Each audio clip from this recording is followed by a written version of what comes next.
Good morning, everybody. Good. Please mute your audio to avoid sound here. We have now crossed 75% of our course, and so far it's going well and good.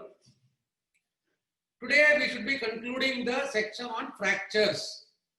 So we have completed lower limb, we have completed wrist, we have completed forearm and humerus. Today we will be doing intra-articular fractures or peri-articular fractures around elbow and shoulder by Dr. Subbu John Varki of Kerala, and this will be followed by scapular, acromion, clavicular injuries and Ilizarov by Dr. Muhammad Yunus. Both of these will be very interesting talks. However, I caution you that please read the PDFs well, hear the lectures repeatedly, understand it better before you go in for these little complicated things, and start with simple things like wrist and tibia in the beginning, and then graduate to more complicated things. Now I'll ask Dr. Shibujan Varki to switch on his video and start his lecture. Dr. Shibu. Yes, sir. Good morning, sir. Good morning. We can hear you. Please go ahead. Yeah.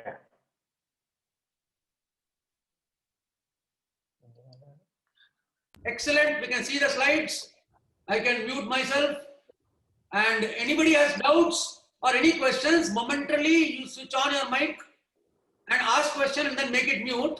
Or you can send a message where we will see in chatting.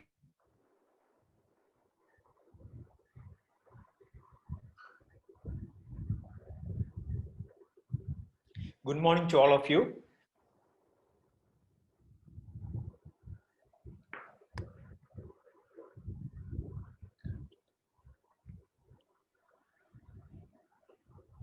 Good morning to all of you. I hope I am Good morning, audible. sir. Yeah. As Prakash sir instructed me or asked me, here I am giving a talk on Ilizarov method for fractures of the proximal and distal humerus. As sir just said, I don't know what level you are practicing Ilizarov, at what stage you are, I am not sure of. So initially to start with, I would also advise start with tibia and wrist probably, and then graduate, as he said, graduate to a little more complicated ones. So here I would not be showing the exact method as such, I'm just mainly showing the possibilities and some theory part of which all of you are aware. Ilizarov method for fractures of the proximal and distal humerus.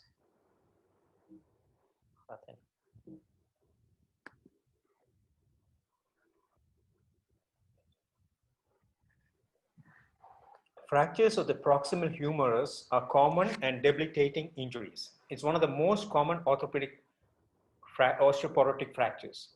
Proximal humerus fractures account, as we know, for about 2 to 4% of the extremity fractures, upper extremity, and 5% of all fractures seen in the emergency department.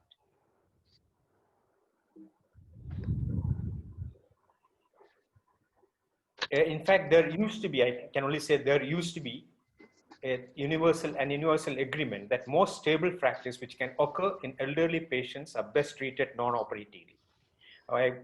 In brackets, put used to be. Why? It's because, as we know, even just a crack these days we see implants being fixed, but actually that's not needed. But that's the present trend, and that's what I think that's what's demanded of us. So simple things can be left alone either in a POP or whatever simple way it can be done. But controversy surrounds the more complex, displaced and multi-part fractures which usually occur in younger age group. Classification is based on 4-part anatomy of the proximal humerus, humeral head, lesser and greater tuberosities, proximal humerus. The needs criteria is displacement of more than 1 centimeter and angulation of more than 45 degrees is what has to be fixed.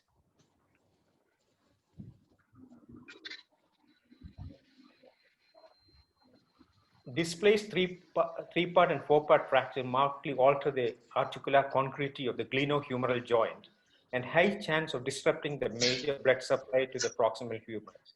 Of course, when it's all displaced, it has to be fixed and brought into shape, otherwise it can lead to osteonecrosis. In this method, it's non-operatively we can preserve this head of this fracture. Two conditions to assess the stability. If the displacement angulation is less than 1 centimeter of displacement and angulation of less than 45 degrees, it can be treated conservatively.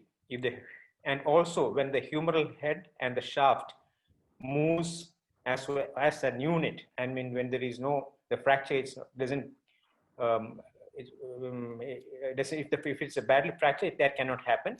It can only when it can be moved as a unit. These things can be, that means it's not much displaced or stable rather. So these things need not have to be fixed. It can be treated conservatively. But the newer generation or these, younger age group may not agree with me as far as conservative treatment is concerned. Anyway, I leave it to you. If both these conditions are met, the fracture is supposed to be stable and it's an acceptable position. It can be treated non-operatively. Operative options. The goal is to restoration of the proximal humeral anatomy with stable fixation that allows early functional range of motion. We all would agree functional normality may be reached in simple injuries. With more severe injuries, that would seldom be attained. If it's a bad injury, like whatever you do, the function and all that cannot be brought back to how it was earlier. So the patient should be appropriately counseled or told at an early stage itself about the severity of the fracture and the probable outcome.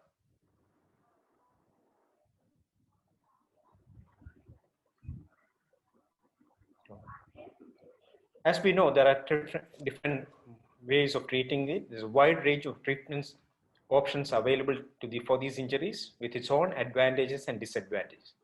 For the past 10 years, as we know, has been considerable increase in the reconstructive implants available to treat these injuries.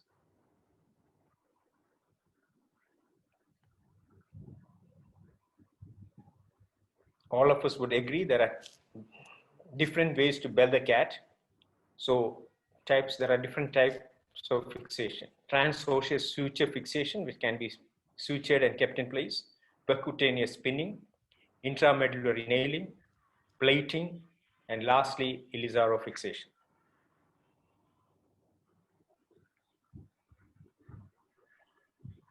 We follow the same principles and method as in Russian Ilizarov Center, Kurgan. Again, I take this opportunity to thank sincere thanks and gratitude to all my teachers here and in Ilizarov Center.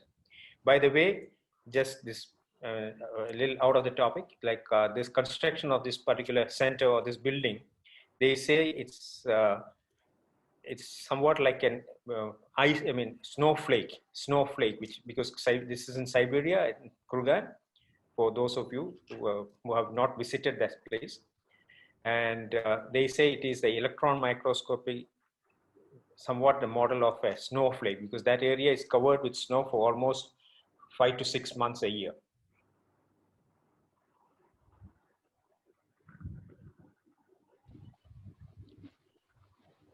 Important aspects of Ilizarov method. As it's a closed method, we don't open the fracture site. So as it's a closed method, as far as possible, we try not to further displace the fracture. This is taken care while taking the X-ray or while positioning the patient or shifting the patient. We try not to further displace or something, so that it's kind of taken care that way.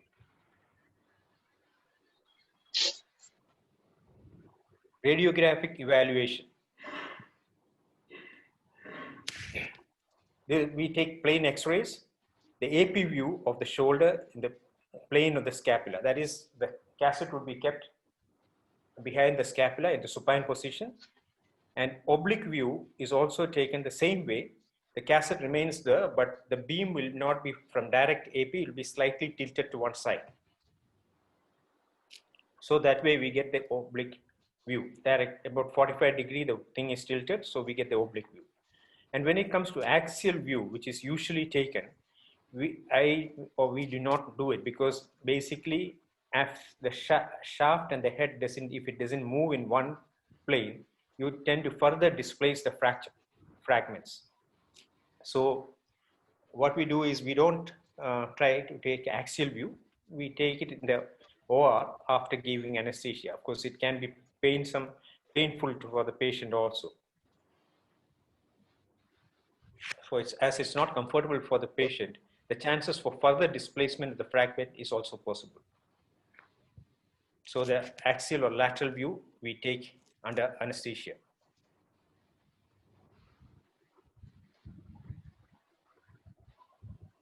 As we all know, Ilizarov fixation is a minimally invasive technique. What we do is we position the patient, and when it comes proximal humerus, we pass a similar wire through the distal humerus, and traction is applied, and close manipulation is done so that we try to reduce the fracture, and x-rays are taken with the marker wire. What's marker wire is, I'll just show you, it is a thin wires which is just pinned onto the skin superficially. So that, as I don't use a CM for this Ilizarov procedure, mainly it's the portable X-ray. The reason why, because I've been trained that way, that is one. And second thing is, with the CM, for tibia or anywhere, any fracture, they say it gives a longer picture, or the bigger picture, so that the whole axis can be seen, and you can make out whether there is slight rotation. All those things can be made out easily with the X-rays. Of course, that's your choice. If you're comfortable CM,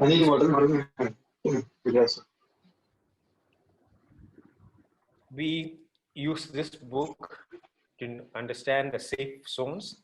This is quite helpful. If you can get a hold of it, it would be good to, it shows all the segments. Now coming a little bit of anatomy. This is again copied, pasted from this particular book. Point 1 is the ankle of the acromion. A line is drawn like that to the lateral epicondyle. That is 4.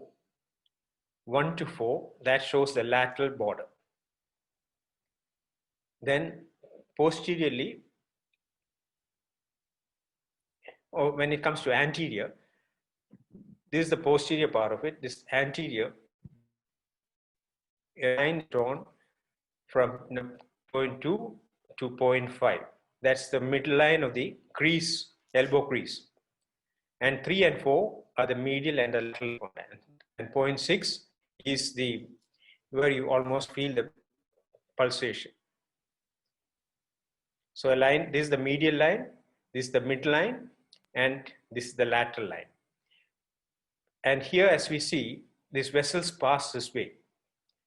So these areas in the supine position, it's kind of safe.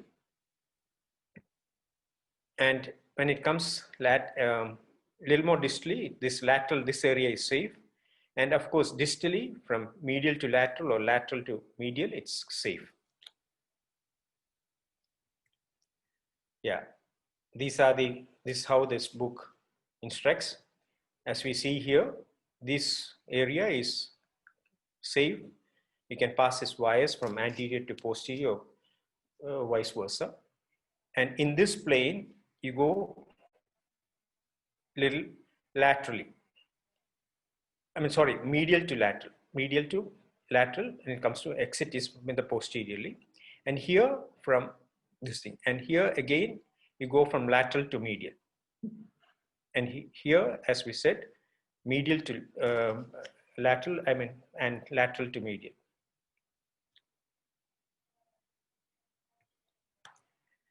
These dotted marks show kind of the safe areas that you can pass anteriorly and posteriorly. Posteriorly, where the wires exit or where you have to enter.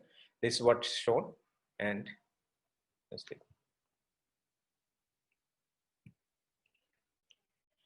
Now, when it comes to post-operative care in Ilizarov method, I fully agree with what Dr. Mangal Pariyar has written. In conventional orthopedic surgery, the manipulation of the bones or other tissue is done only during the actual operative procedure. Usually, there is no active manipulation of the tissue during the post-operative period. As we all know, when we put a plate or we do it and close it, and then we don't manipulate it further. Or it's all, once suturing is done or stapling is done, and we leave it alone. Whereas in contrast, the Ilizarov surgery, the manipulation of the tissue really begins only few days after the actual surgical procedure. Looked in this way, it becomes easy to understand why the post-operative period is so important in Ilizarov method. So they say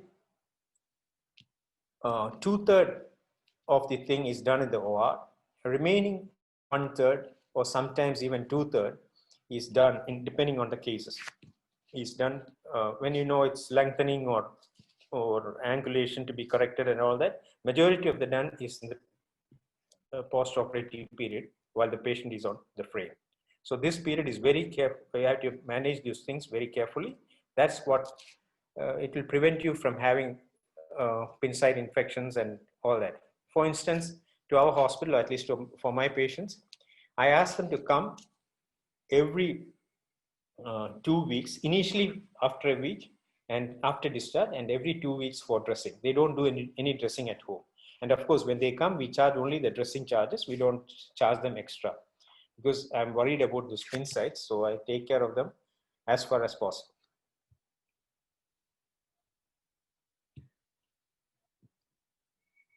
This is in the OR. This is our old theater. The new one looks much better. Here, as I said, traction is applied in the distal part of humerus, the epicondyle level. And if I'm sorry, this picture is after passing the wires. If you notice this thin wires, these are the marker wires, are pinned on the skin. Here it is one, here there is one, and here also there was, and I removed it. These shows, and after these marker wires are put, X-rays are taken, both AP and axial view or lateral view.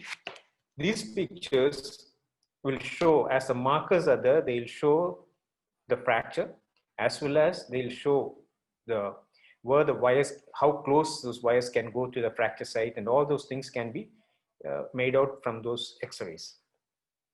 So X-rays are taken with the marker wires on before passing any Ilizarov wires. This is how the X-ray looks. A proximal humerus fracture.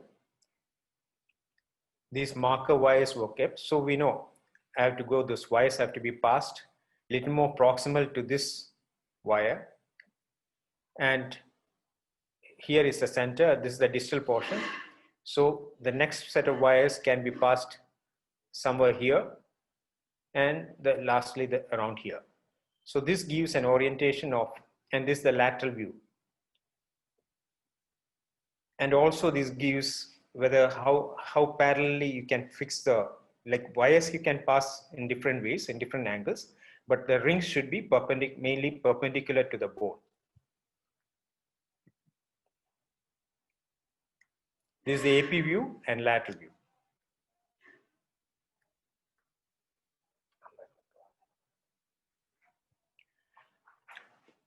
After preoperative assessment of the limb, Ilizarov apparatus was applied and assembled intraoperatively.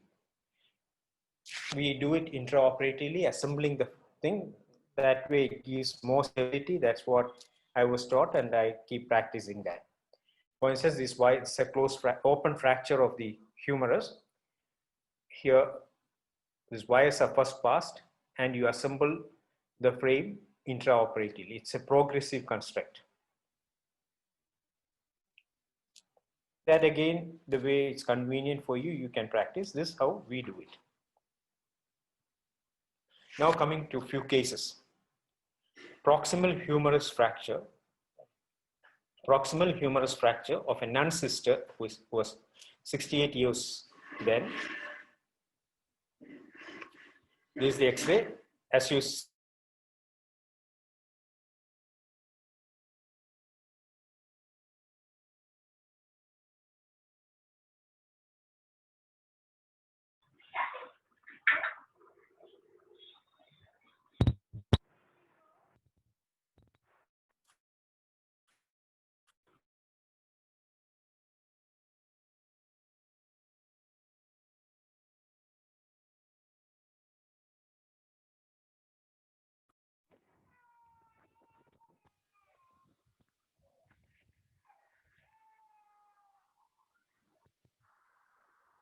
Good morning, everybody. I think there is a problem with Dr.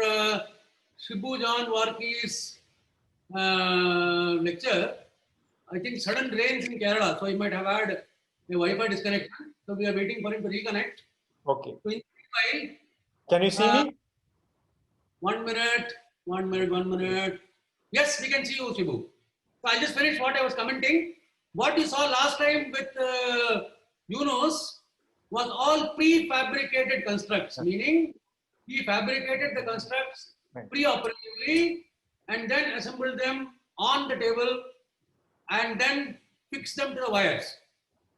Whereas Shibu's method is wires first method, wherein he will pass wires in all the sections to begin with, even without removing the Ilizarov component, and then one by one it will go.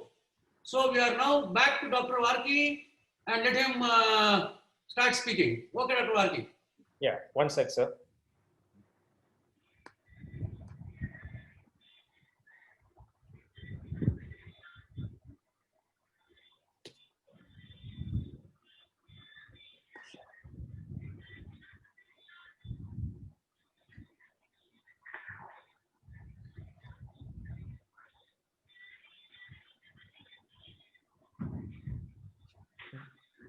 Can you see the slide?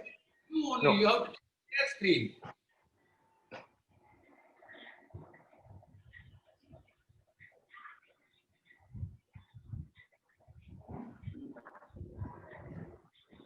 Now we can see.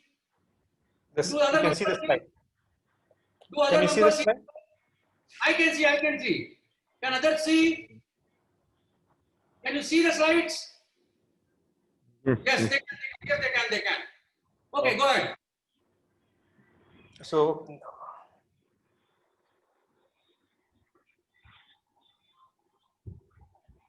sorry.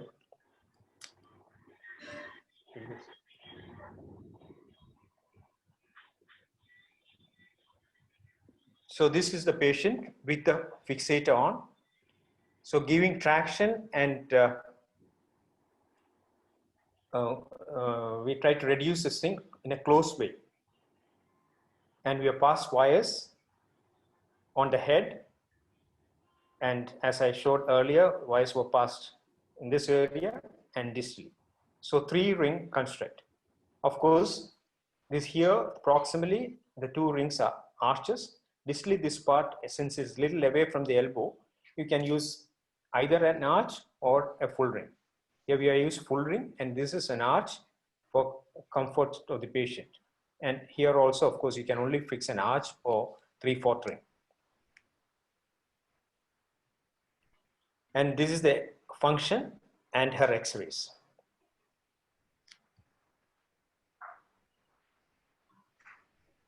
This is an elderly man, again, like he was little obese, 67 years. We reduced it by just traction and manipulation.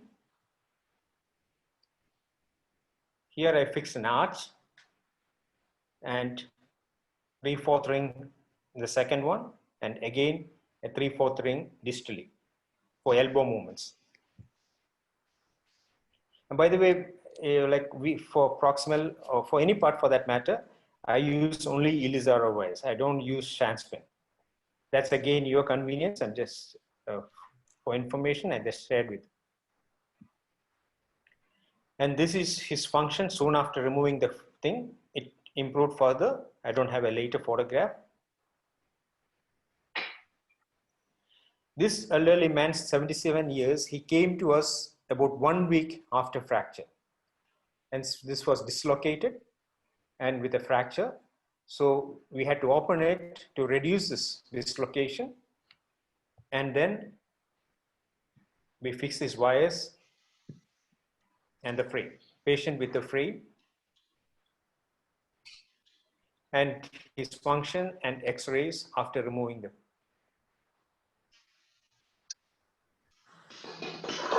The 69-year-old lady, she also came in about 3 or 4 days after this thing with the fracture dislocation. Again, had to open for reducing the fracture. Recording ആയോ?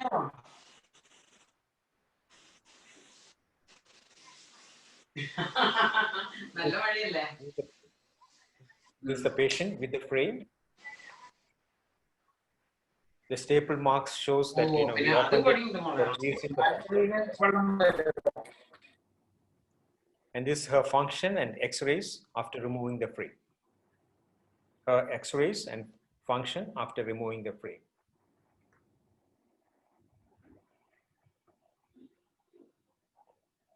Another 53-year-old male patient with this kind of a fracture, comminuted.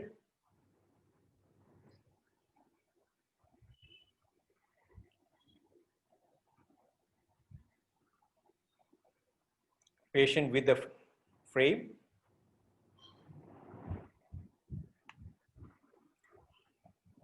When they don't do proper exercise, sometimes you tend to think that this is, kind of subluxated, this joint. But once with proper exercise, it comes back to normal. And once after removing the frame, it could be because of the weight, it goes back to shame. It's not actually dislocated or anything, it goes back to. And this is his x-rays after removing the frame and his functions.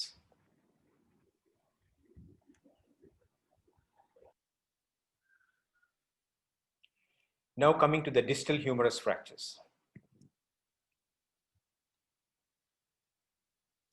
Henceforth, I'll be talking about the distal part of humerus. Fractures of the distal humerus remain a challenging problem despite advances in techniques and implants. Distal humerus fractures account for approximately 2% of all fractures that come to the emergency department.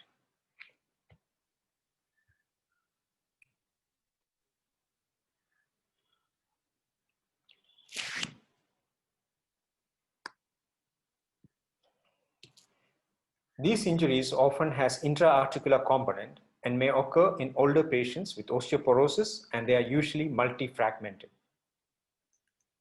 As we all would agree, after these kind of bad fractures or bad injuries, a normal elbow is a rare outcome. Irrespective of what you do, full function is rarely achieved. Treatment outcomes are often associated with elbow stiffness, weakness, and pain. But I also agree, and we all would agree that results have improved much better with newer implants, surgical approach, and proper rehab. Again, all the cases that we have done, we have not opened the fracture site. It was also a closed method.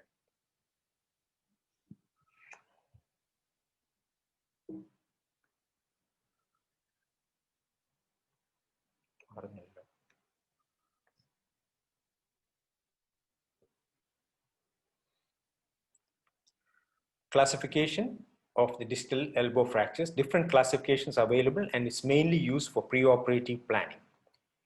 It's understood and agreed the lower the transverse component, as distally the fracture happens, the more difficult it is to attain stable fixation.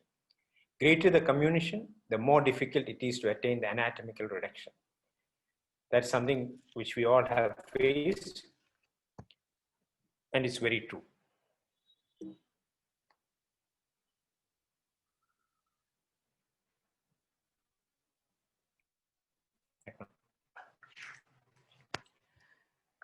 Now coming to the treatment options.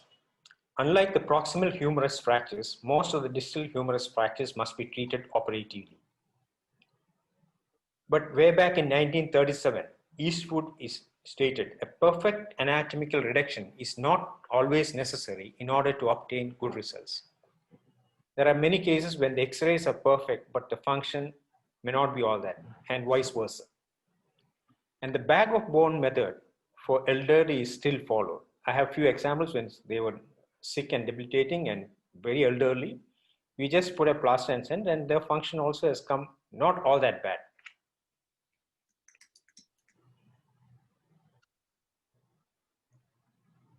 Some of the cases. This is again a nun sister who is 82 years old. The X-ray is not all that clear. I hope you can see AP and lateral view. AP and lateral view of an 82-year-old non-sister.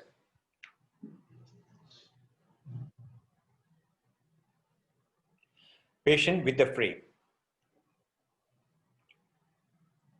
A 3-ring construct was applied.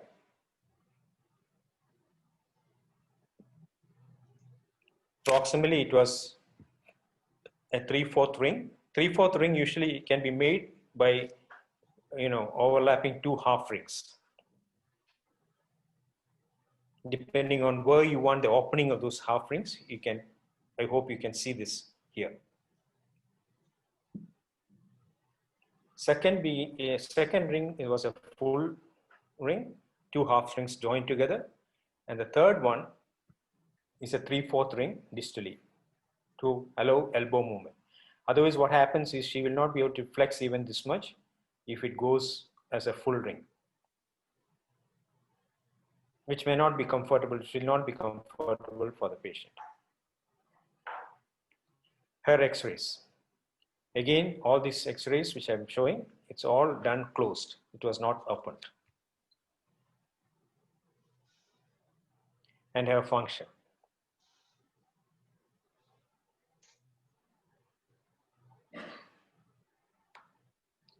Another 49-year-old male patient with this kind of fracture.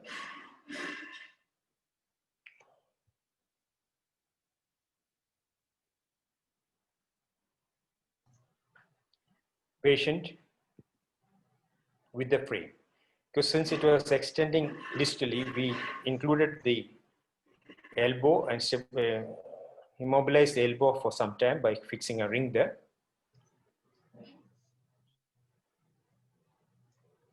And which was removed after about 6 to 8 weeks.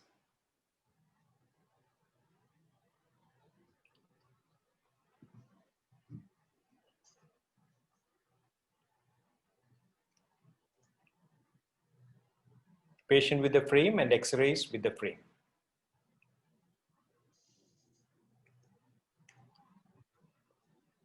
After removing the frame,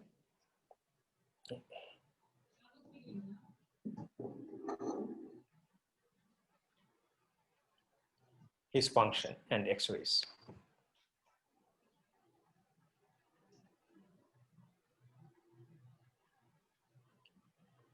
Another 33-year-old young patient with this kind of a fracture.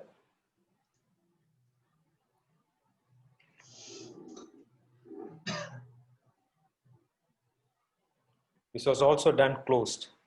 You give proper, sorry, for this distal humerus fractures, the traction is applied on the traction wire is passed through the olecranon. And it's flexed and traction is applied, close manipulation, and of course, by passing these olive wires, we compress that fracture site. So initial manipulation and those X-rays are very important, and accordingly you work on with the passing the wires and assembling the frame.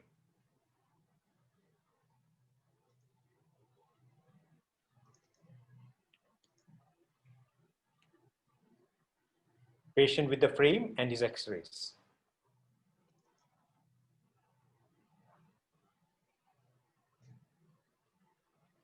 His X-rays after removing the frame.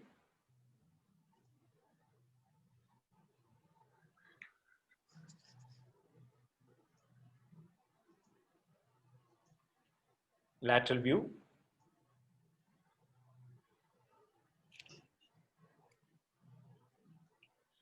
Another 43-year-old female, a teacher by profession.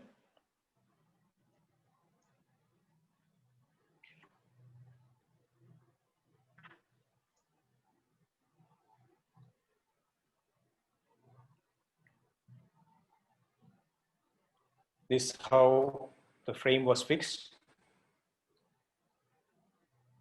3/4 ring proximally and distally, and here a full ring. And this is how we compress by passing olive wires from medial to lateral and lateral to medial.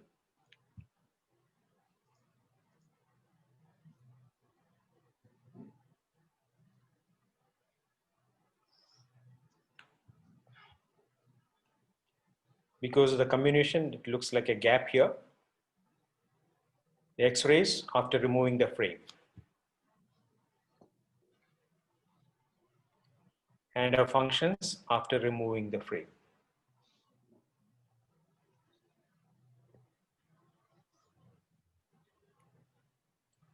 Another 24-year-old, he runs a hair cutting salon with this kind of a fracture.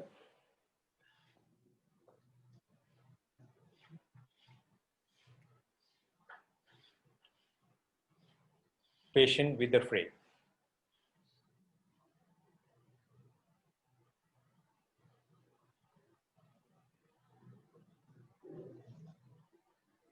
And his function and X-rays.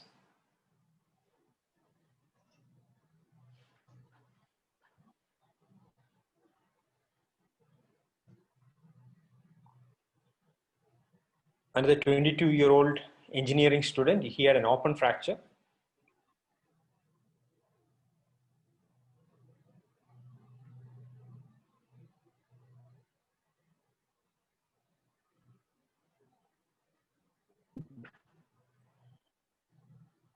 This is how it looked with the frame on. And one topic that I forgot to discuss is this: when these patients come to us and we do the dressing and bandage them like that and leave them, they come back usually, depending if there's some pin site where there is some kind of an infection or a doubt of an infection, we ask them to come after a week or so. If not, they come back after about 2 weeks, and that's when this dressing is removed. For 2 weeks, we do the dressing. We and myself and our staff do the dressing and leave them. They are trained for that, and they don't do anything at home.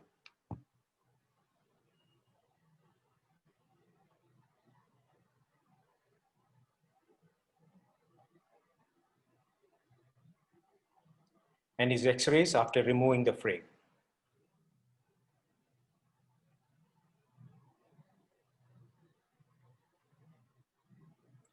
And his function.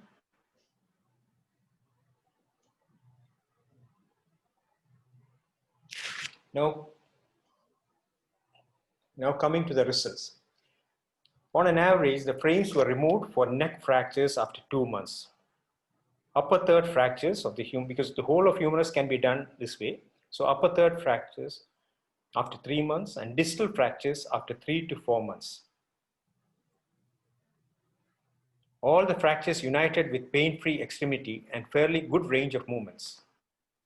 In one intra-articular fracture of the elbow, range of motion was not satisfactory.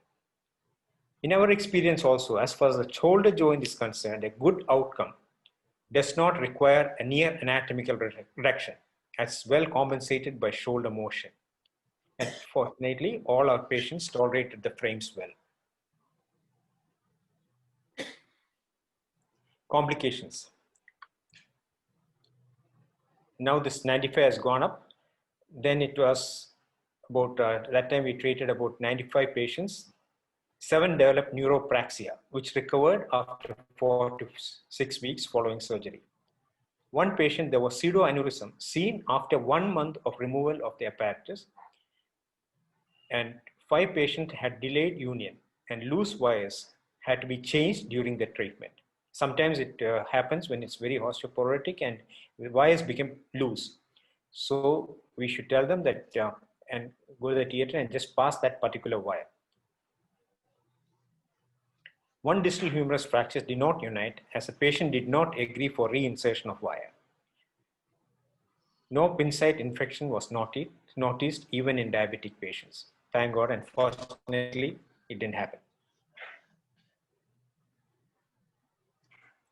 Functional outcome. We have not followed any scoring system. Patients' assessment of their own outcome are often more signifying and favorable than the numerical scores available. Patients' own aspiration and feeling about their injury, its treatment, and outcome. So the satisfaction of the patient that we could achieve, and that's how we scored the results. And a couple of contradicting things that we observed during our study or during our cases. So this thing. We all would agree the goal of treatment of intra-articular fracture is near anatomical restoration of the joint surface. That's what the classical teaching is.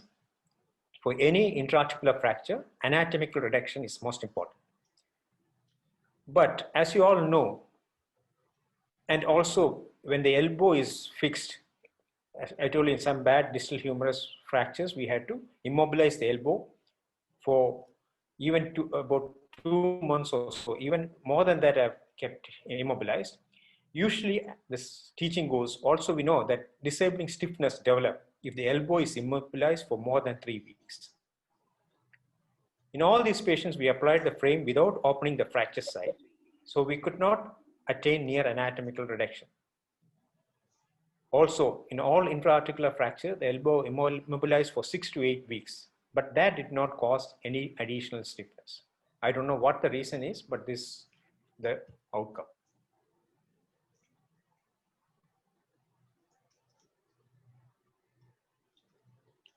Now, when compared to the ever-changing conventional implants and method, it's always on the move and changing, which is, of course, which has to be that way. For Ilizarov method developed way back in 1951 to remain without much change on the basic ring fixator and its application from time of its inception proves beyond doubt that it's a time-tested method. In Ilizarov Center in Kurgan, Professor Ilizarov started this in 1951. Even to this date, they follow the same and they get excellent results. But of course, there's no much of marketing and all that. That could be one of the reasons why slowly, I think the Ilizarov method is dying. But there are many instances where I should say that only Ilizarov will come as a help or as a solution for some complicated problems. Of course, fractures and all that can be treated according to each one's capability or each one's learning and understanding. So this has been there from 1951 and it has been remained there. So that proves that is beyond doubt that's a time-tested method. Of it is good. That's Operative Principles of Ilizarov by Asami Group. They have clearly stated, which I found it very true. Familiarity with this method will increase the indications with time as certain advantages are realized. Like we are not opening the fracture, we are not injuring the soft tissues, all that. So once you are familiar with it, you try to fix most of the cases or do with Ilizarov method. So familiarity with this method will increase the indication with time as certain advantages are realized. In this method, as we know, it's gardening is done. Nature is only assisted and not hindered anyway. Nature is only assisted and it's not hindered in any way.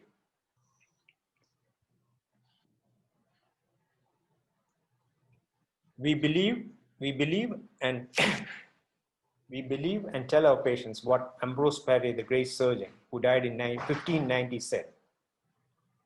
I apply the dressing, but God heals the wound. We believe that to be the reason for our patient compliance and favorable results so far. Professor Ilizarov's photo. Thank you.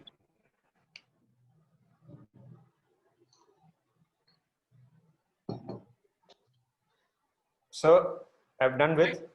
Yes, thank you, Dr. Shibu. We'll have to stop. Okay. We'll stop screen. Talk was very well done. We'll stop screen sharing. Stop. Okay. There you go. Wonderful, wonderful, wonderful.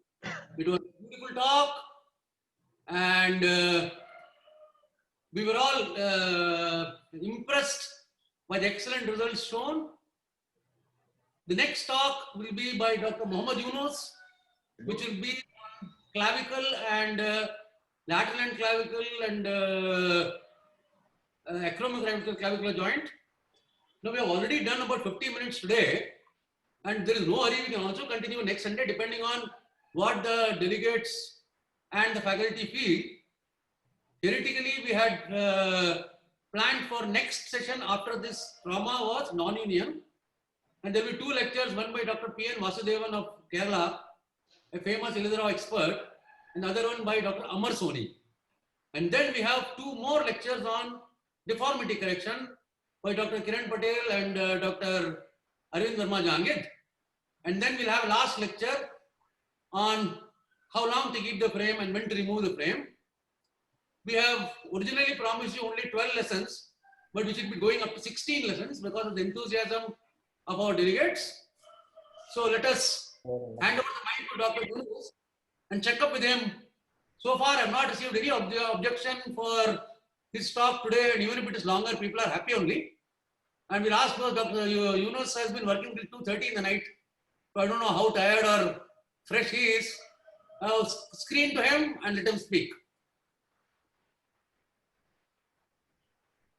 Okay. Am I audible to everyone? Yes, you are very clearly audible to everyone. Yes, Okay. sir. Okay. So, how do I minimize this? So, we will be discussing about a very less known indication in Ilizarov, the Ilizarov in acromioclavicular joint injuries. If you even mention this to any conventional orthopedic surgeon, the very mention of this word will be abhorrent to them to hear. But if you learn this technique, you will know these are very good.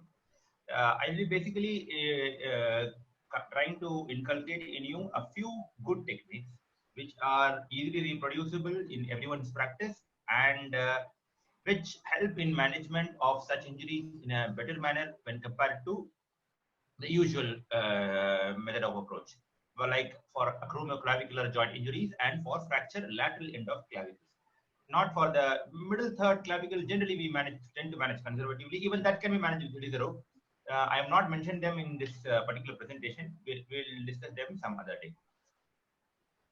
So this was the original design mentioned by Sir Abrahamovich Ilizarov for treatment of clavicle fractures. Here you can see that the acromion and the lateral end of clavicle are held by a half ring. Acromion by a half ring and clavicle by a wire through the half ring, an olive wire in this case, and the middle third of the mid third of the clavicle and the medial third of the clavicle are held by the mini Ilizarov set. This Ilizarov set is used in finger joints. Like finger Ilizarov is a specialty by itself. So that again we will have to introduce to you some other day in some advanced class. So in that, the implants are altogether different. We'll be using slotted washers held on rod which are just 6 millimeters in thickness, and these hold wires which are 1.5 mm wires which have a olive tape, and the sharp end is only up to a small length. You get this ready-made available, but Abrahamovich Ilizarov had used these wires in the medial part of the clavicle, the medial third and the mid third of the clavicle. He uses these wires. These are non-tension wires. These are wires with a stoppage. These are otherwise called console wire. These are bent console wires, bent push wires. Okay. So he uses these wires to hold the middle third of the clavicle. They are held by slotted washers on this particular assembly. These are called mini Ilizarov set. You need to have this set to do this assembly. Then these are held by a post, and these are held by a half ring, and the reduction is done.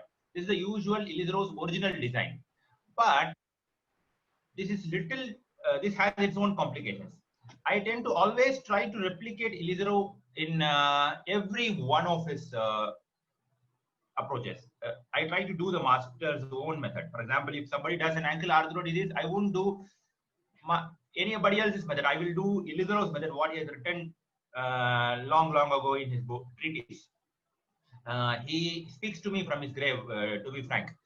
So here what we do is, he has his own tricks of the trade. If you read his book, the book named Trans-Osseous Osteosynthesis, that book gives you lessons every day. It gives you some certain new lesson. So even if you are a master at Ilizarov and today you open the book and read certain chapter, you will be having something new to learn. So he has his own, and those days we did not have YouTube videos, or people did not record him operating, but he has mentioned him those words in his own words. So I tend to always copy him to try to replicate his results, and I try to do exactly the same here. You can see exactly same wires. I'll try to do him ditto. I'll try to replicate the master to get the best result. So I've done the same thing. But here you can appreciate that these wires, which ready-made we get it, 1.5 millimeter wires, which are meant for finger bones, with for metacarpals and phalanges, these do not take purchase on the far cortex of the clavicle. You can see this. You might say it's very safe. You don't injure the subclavian vessels, but it is not that safe actually. You need to be stable too. So these wires have not made purchase in the cortex at all. And I have also developed my own method to try to overcome this. I have used a U-shaped ring or just a single half ring and hold them with between acromion and clavicle without any purchase on the middle side of the clavicle. That particular case is also there. I am not having it currently. So what happened was, this was the reduction that we achieved. It was a function in the immediate postoperative region. The patient's result was excellent, but these wires tend to back out early. Though the frame period in this case is less than 6 weeks, around 6 to 8 weeks in the more maximum prolonged immobilization cases too, these wires do not hold for that long because you have just unicortical purchase. So I stopped doing this beyond a few cases. I did, of course, I did single half ring between acromion and clavicle, just this part alone. Here, another wire here, a little longer 5/8 ring or a little larger half ring will be sufficient to hold this, but still it have held a lot of force on the lateral end of clavicle without any purchase on the middle end of clavicle. So then we decided to change it. So this is how, these are the two injuries that we will be managing. One is acromioclavicular injuries, acromioclavicular joint fracture, dislocation, the Rockwood entire classification, the whole shebang from Rockwood 1 to Rockwood 6, and this fracture lateral end of clavicle. These are the two things which always fall into the pit of surgeons. Mid third, medial third, we are not bothered. We usually manage them conservatively. So we get a patient like this. Okay. So we want this clavicle to get reduced here so that these corococlavicular ligaments, the conoid and the trapezoid ligaments, get a good relaxation for them to heal by themselves. We have to immobilize them sufficiently so the healing takes place. So what method I follow is this. We take a long connecting plate, no rings, no mini Ilizarov assemblies, it's just the usual long connecting plates, our regular known implant. We use this. We fix, we pass a wire through the acromion and bend it like a U in the form of a hairpin or something like that. Fix it on two holes, on the lateralmost holes. We have a lateral fixed portion, okay? The lateral transfixed portion of the assembly. Then you pass two stopper wires. And how do you make these stopper wires? I'll tell you. We are not using 1.5 mm wires. We are using 1.8 mm wires, the usual 1.8 mm wire that we use. We cut it and obtain it from a regular olive wire. One wire through the both on the medial third of the clavicle, both bicortical. Just stop short at the exit point under CM control, and you are feeling of the cortical resistance. Your cutting should be exactly the size of the medial third of the clavicle, not the size of the lateral. The lateral third is always thinner. I hope you all know. So for any wire, any stopper wire on the lateral third should have a cut closer to the olive. Any wire on the medial third should be a little longer from the olive. So we pass one wire like this, the other wire like this. Now we have a intersected wire, that is a medial transfixation assembly. So these two assemblies are done. Now all that is left is to bring the lateral end of clavicle down towards the acromion. For that, we pass a pusher wire. This again is a lateral third wire, so you cut it a little closer. And here, of course, there is not much of neurovascular structures. Here we are bothered about the supraspinatus only, which is not much of an issue. So we pass this and we connect it to a wire fixation bolt and push it downwards, and you obtain reduction, fix it. And hey presto, the case is done. All this can be done. The advantage of this surgery is this can be done, number one, under local anesthesia. All these surgeries I have done so far is under local anesthesia. Number two, these surgeries are done completely awake and as a daycare procedure. And we don't need anesthesia fitness, all old patients, anybody can be done. And number three, the entire frame period is just 6 weeks at the most. Maximum it will go to 8 weeks. And there is no risk of opening. There is no need to repair conoid, trapezoid ligaments. There is no need to do the tight roping, bend roping, all that. No need for the corococlavicular screw. All these are you will start forgetting if you start learning this technique. But you should learn the technique to rightly reduce the clavicle into the acromion, clavicular notch of the acromion. Okay. So how to make a console wire? You know, this is the regular wire, the Ilizarov wires. We'll be using this wire for the acromion. For this, we make a cut and this level in an oblique fashion. That's it. It's not a good technique. We ideally should get a taper cut in that point, but we don't have this. You can custom make it if you want, and you get what is called a console wire. You can cut it at various lengths according to your distance from the thickness of the bone in that level. This is the beach chair position that we use for performing this reduction. A headrest and empty space for the clavicle and acromion to be accessed nicely on both aspects, and for us to have a clear C-arm view also. So this is a patient. You can see the lateral end of clavicle is fractured and the sharp end is denting on the skin. It's almost punctured in this case. We have a compound wound here, and we need to urgently reduce this fracture to prevent this fracture hematoma from getting contaminated. So we need to generally what we do is we opt for tension band wiring, hook plate, and all that, with a lot of hardware related complications and restriction of shoulder movements. And here we are using this method of long connecting plate. So it's very simple. Pass a wire like this from anterior to posterior, bend it in the form of a U.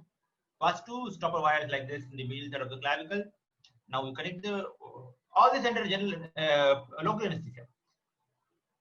Just infiltrate it wherever point you are inserting the wire.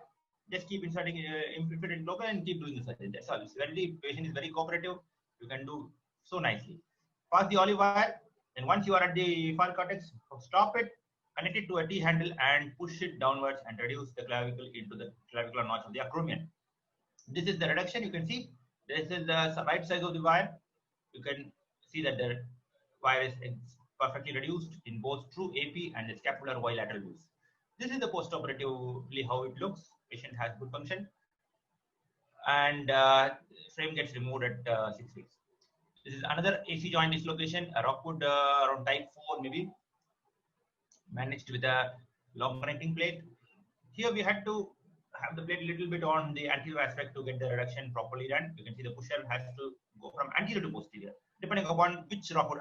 Beyond rockwood 4, 5, and 6, you will have to adjust the size of the plate to either from anterior or posterior.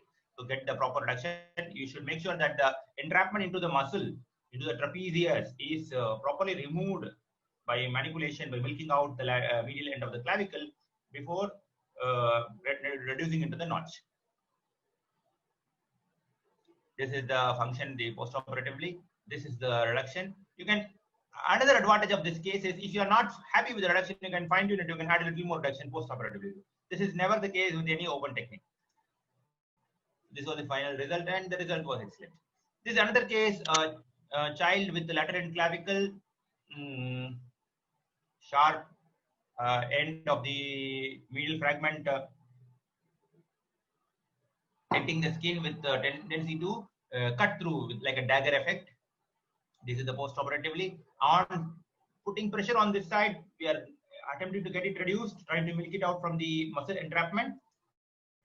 And this is the assembly. You can see the wire is a plain wire. These are not stopper wires, but still I'm using a plain wire here. Even plain wire can be used in the middle aspect, but better to use stopper wire. You have to stop at the far cortex and fix it with a plate connecting plate, and hook here, hairpin bend assembly on the lateral aspect, and the olive pusher wire for the reduction. And you see fine reduction exactly happening. This is the beauty of Ilizarov. This is the postoperative function. You can have good abduction with the frame on up to 90 degrees. When the frame starts hitting the neck, that is where the restriction happens.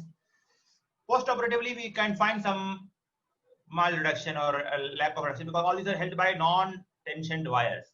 So these can anytime be retensioned and repushed. Again, manipulations can be done without adding any anesthesia or taking him to the OT.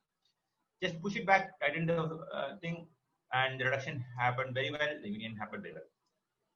This is another case of a lateral end clavicle, again having dagger effect. This was managed with Ilizarov. I have not got the complete series actually in this case. There are many other cases. At least I might have done close to 15 to 20 cases in this series. But since I had to introduce this technique to you only this week and I didn't got enough time to get all the cases completely, I just thought I'll bring a few cases at the most to your knowledge so you can start doing it yourself.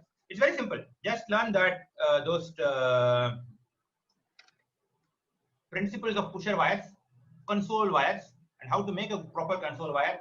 And this is where you get the best result.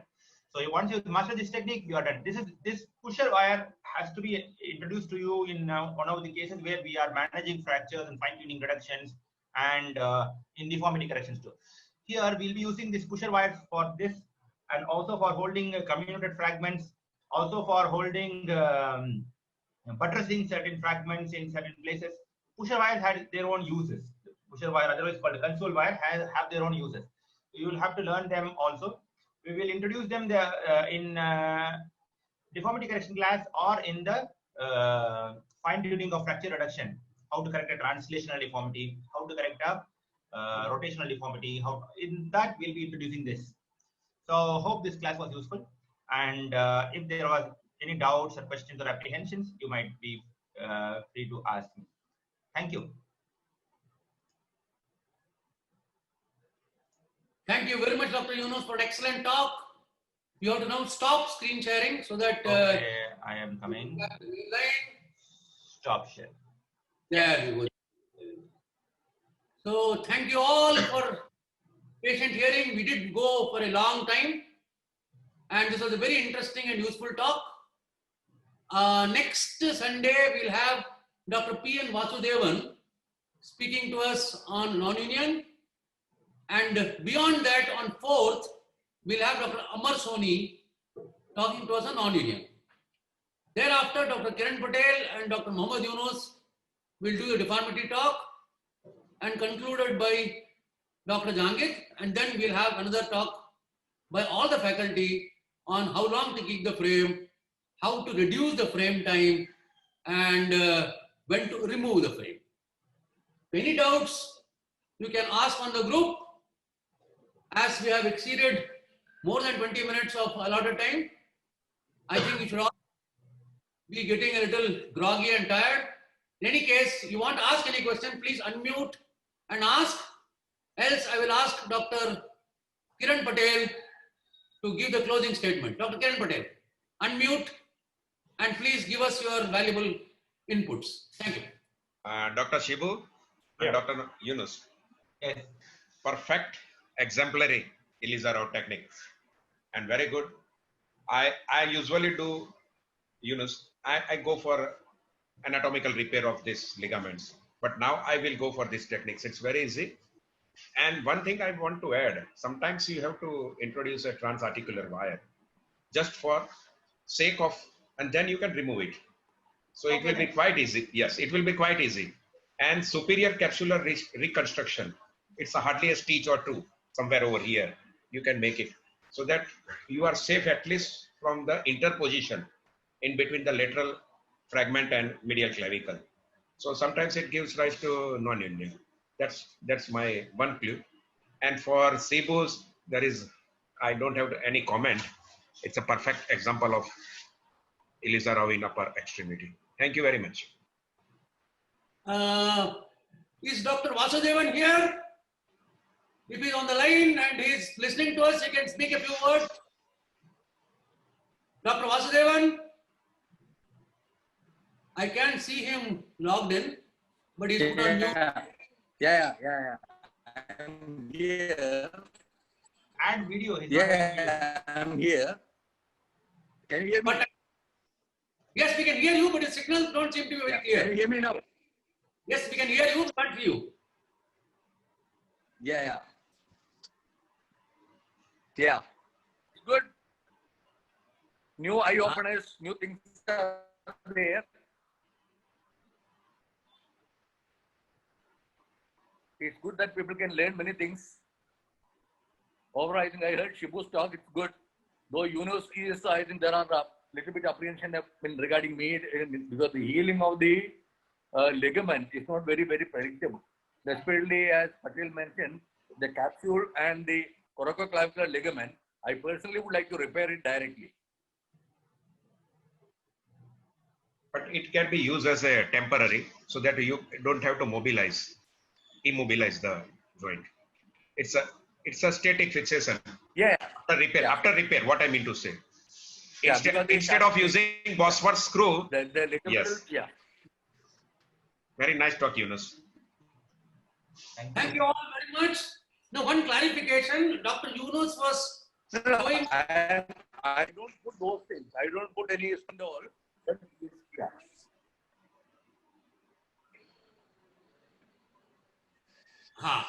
So what is important is when we were discussing the instruments for Ilizarov, I have shown you these wires which I called as olive joystick.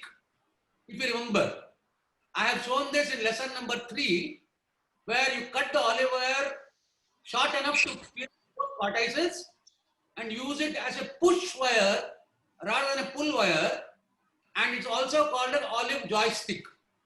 So I will send that link of the same lecture once more so that you can go back and listen to that lecture. And whenever you have time, please glance at the PDFs and see these lectures in a sequence. Now, many of our participants have told that they prefer not to have an exam as they are putting intense efforts in the course. They don't feel like sitting up and writing tests at the end of the course. So from the academy, we decided that we will issue certificates and books by next week to all participants so that the book will be in hand and they can glance through it and refresh it, and the printed certificates can be used by you to hang in your clinic. Thank you all very much for a lovely participation. I'll thank Dr. Shibu again for his lovely talk. Yunus, as usual, was outstanding. So let us all meet next Sunday, 10:30, to hear a lecture by Dr. Vasudevan on his method of managing non-unions. Thank you all. Have a nice day. Bye.